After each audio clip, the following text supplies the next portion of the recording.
안녕하세요. 오늘 우리가 함께 깊이 들여다볼 내용은 한우리 교회의 수요 예배 설교 하나님의 손이 우리와 함께 하신다입니다. 에스라 8장 말씀을 바탕으로 한 설교인데요. 하나님의 손이라는 이미지가 굉장히 강력하게 다가오더라고요. 그렇죠. 사실 하나님이 함께 하신다. 이 말은 우리한테 정말 익숙하잖아요. 그런데 때로는 너무 익숙해서 그 의미가 좀 흐릿하게 느껴질 때도 있고요. 근데 이 설교는 그 고대 페르시아 제국 한복판에서 정말 목숨을 건 여정을 떠나야 했던 에스라의 상황을 통해서요. 그 개념을 아주 현실적이고 구체적으로 보여주고 있죠. 맞아요. 그래서 이번 시간에는 설교에서 제시된 그 핵심을 같이 한번 파고들어 보려고 해요. 설교를 이미 들으셨겠지만 그 안에 담긴 더 깊은 의미를 함께 탐색해 보는 거죠.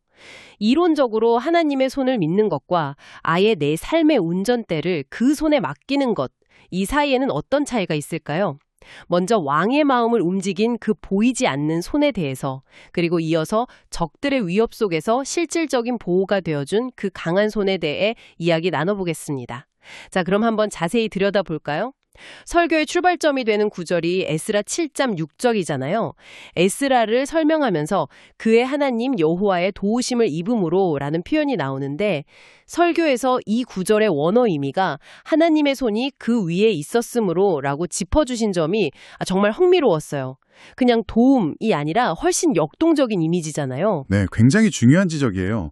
여기서 손이라는 단어는요. 성경 전체에서 하나님의 능력, 또 주권, 그리고 개입을 상징하는 가장 강력한 메타보 중 하나거든요. 아, 그렇군요. 이게 왜 중요하냐면 당시 상황을 보면 에스라의 귀환은 아닥사스다 왕의 조서 하나로 결정된 그냥 정치적 사건처럼 보여요.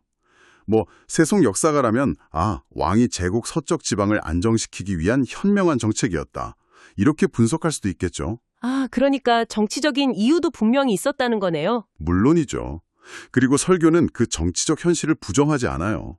여기서 정말 탁월한 통찰은 성경이 그 정치적 현실과 동시에 작동하는 또 다른 차원의 현실을 보여준다는 점이에요. 왕의 정치적 계산이라는 눈에 보이는 현상, 그 이면에 왕의 마음을 움직여서 당신의 뜻을 이루시는 하나님의 손이 있었다는 거죠. 이게 바로 설교에서 말하는 하나님의 섭리의 본질입니다. 그러니까 이게 인간의 자유의지나 현실적인 판단을 무시하는 그런 숙명론하고는 완전히 달라요. 오히려 하나님은 인간의 자유로운 선택들을 재료로 삼아서 당신의 더 큰 그림을 그려나가시는 분이라는 거죠. 그렇군요. 그러니까 에스라 자신도 이걸 정확히 알고 있었다는 거네요. 7장 마지막 부분에서 고백하잖아요. 왕의 마음에 성전을 아름답게 할 뜻을 두시고 내 하나님 여호와의 손이 내 위에 있으므로 내가 힘을 얻어 이렇게요. 왕이 좋은 사람이어서가 아니라 하나님의 손이 내 위에 있어서 이 모든 일이 가능했다. 이렇게 명확하게 선을 긋는 모습이 참 인상적이에요. 바로 그 지점이에요. 이 믿음이 오늘 우리에게도 똑같이 적용될 수 있는 거죠. 내 삶을 결정하는 것처럼 보이는 상사의 결정, 아니면 사회의 거대한 흠, 예측 불가능한 경제 상황 같은 것들 위에 보이지 않는 하나님의 손이 여전히 일하고 계시다는 믿음이죠. 그래서 설교는 우리가 말씀 안에 주님 안에 거하기만 하면 그 어떤 거대한 손의 움직임 속에서도 안전할 수 있다. 이렇게 이야기하는 겁니다. 좋아요. 그렇게 왕궁의 보호 속에서 하나님의 보이지 않는 손을 확인했어요. 그런데 이제 진짜 시험대가 찾아오죠. 그 안전한 왕궁을 떠나서 수많은 위험이 도사리는 황량한 길로 나서야 하니까요. 여기서 에스라의 믿음이 아주 혹독한 실전 테스트를 받게 되는 것 같아요. 맞아요.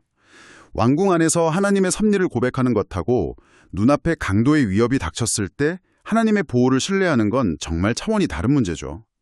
여기서 에스라가 정말 놀랍고 어떻게 보면 좀 무모해 보이는 선택을 합니다. 왕이 제공하겠다는 군대의 호의, 즉 보병과 마병을 거절하죠. 솔직히 이 부분을 읽으면 좀 아슬아슬해요. 그냥 안전하게 군대의 보호를 받으면 안 됐을까요? 혼자 가는 것도 아니고 수많은 가족이랑 아이들 그리고 성전의 귀한 기물들까지 다 책임지고 있었잖아요. 이게 믿음이 아니라 만용은 아니었을까? 이런 질문이 들기도 하더라고요. 아주 현실적인 질문이에요. 그리고 에스라 8장 22절이 그 질문에 대한 답을 줍니다.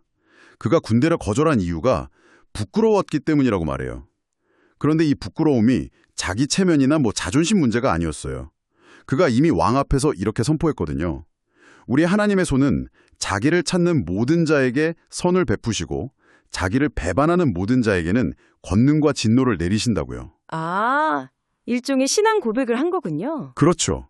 그런데 이제 와서 그래도 혹시 모르니까 군대는 좀 붙여주시죠? 라고 말하는 건 자기가 선포했던 하나님의 능력과 신실하심을 스스로 불신하는 셈이 되는 거예요. 아, 하나님의 이름에 대한 거룩한 부담감, 즉 하나님의 명예를 지키려는 마음이었던 거죠. 하나님의 명예라는 관점에서 보니까 이게 완전히 다르게 이해되네요.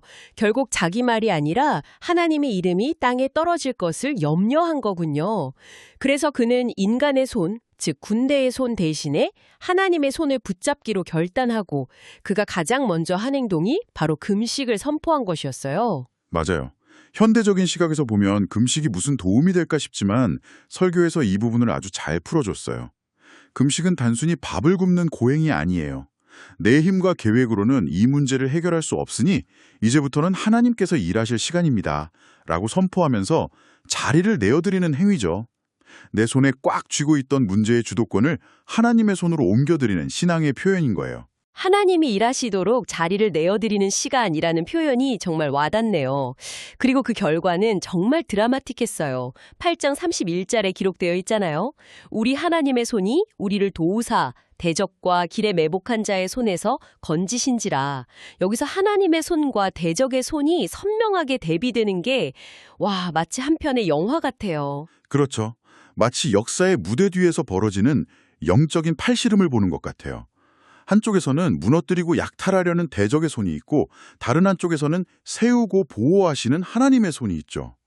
에스라는 어느 쪽 손에 자신은 모든 것을 걸지 선택해야 했고 결국 하나님의 손이 승리하는 것을 경험한 겁니다. 네. 그리고 여기서 한 걸음 더 나아가야 해요. 이 여정의 끝이 단순히 예루살렘에 안전하게 도착한 걸로 끝나지 않았다는 점이 중요해요. 35절을 보면 그들은 도착하자마자 하나님께 번제를 드려요. 예배로 이 모든 여정을 마무리하는 거죠. 그게 핵심이군요. 하나님께서 우리를 위험에서 건지시고 인도하시는 그 궁극적인 목적이 그저 우리가 편안하고 안전하게 사는 것 자체가 아니라 우리를 다시 예배의 자리로 하나님과의 깊은 관계 속으로 이끄시기 위함이라는 말씀이네요. 바로 그거예요.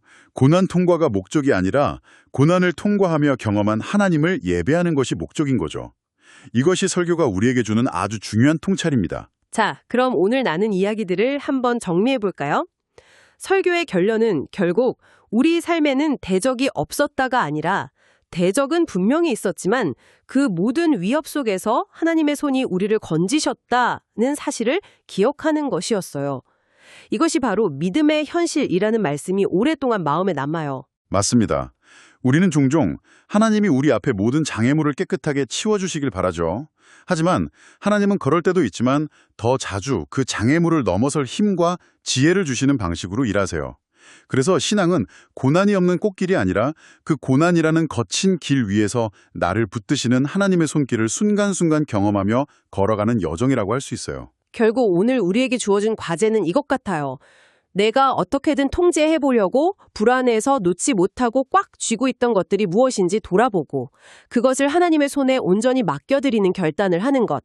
내 계획이 무너지고 마음이 흔들리는 그 순간에도 나를 붙드신 하나님의 손은 결코 흔들리지 않는다는 믿음 말이에요. 네, 그 신실하신 손이 바로 지금 이 말씀을 듣고 있는 당신을 붙들고 계세요. 그리고 우리를 결국에는 감사의 자리, 예배의 자리로 이끌고 계심을 쉰내하는 것. 그것이 에스라 이야기를 통해 설교가 우리에게 전하는 최종적인 메시지라고 생각합니다. 오늘 이 깊은 나눔을 통해 당신의 삶을 붙들고 계신 하나님의 손은 어떤 모습으로 다가오시나요? 분주한 일상 속에서 잠시 멈춰서서 여전히 내 삶의 한가운데서 쉬지 않고 일하고 계시는 그 변함없는 손길을 깊이 묵상해 보시는 건 어떨까요?